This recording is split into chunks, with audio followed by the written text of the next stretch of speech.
আসসালামু আলাইকুম। কম্পিউটার জগতে আমি স্বাগতম জানাচ্ছি মোহাম্মদ মাসুম। আজকে আপনাদের যে বিষয় নিয়ে আলোচনা করব তা হচ্ছে একটি লুকোনো ফাইলকে কম্পিউটারের মধ্যে যদি আমরা কোনো জায়গায় কোনো বা ফোল্ডারে রেখে থাকি তাহলে কীভাবে চার্জ করা যায়। তার জন্য আপনাকে প্রথমে যেতে হবে স্টার্ট মেনুতে ক্লিক করার পর সার্চ অপশনে গিয়ে ফাইল অ্যান্ড ফোল্ডার্সে ক্লিক করতে হবে। এরপর আপনাকে যেটা এখানে সিলেক্ট করতে হবে, আমরা দেখছেন এখানে picture, music, audio, document, word, all file and folders, computer or people.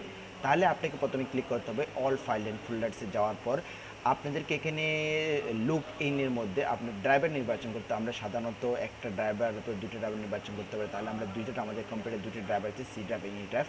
আমরা তাহলে সি ড্রাইভ এবং ই ড্রাইভ দুটোটা নির্বাচন করার পর আমরা এখন এখানে লিখব, টেক্সটের মধ্যে লিখব আমরা যে ফাইলটি চার্জ করব তা এখানে লেখার পর আমরা এন্টার দিয়ে দেবো। এন্টার শব্দতে সার্চে ক্লিক করার পর এখন আমরা কিছুক্ষণ অপেক্ষা করুন, দেখবেন এখানে যে আমাদের টেস্ট জাতীয় আমরা যে ফাইলগুলো আমাদের মিসিং হয়েছে, হারিয়ে গেছে, তাহলে এগুলো চলে এসেছে। দেখছেন আমরা অলরেডি আমরা যে ফাইলটি করছি এমএস ওয়ার্ডে অলরেডি ফাইলটা এসে গেছে।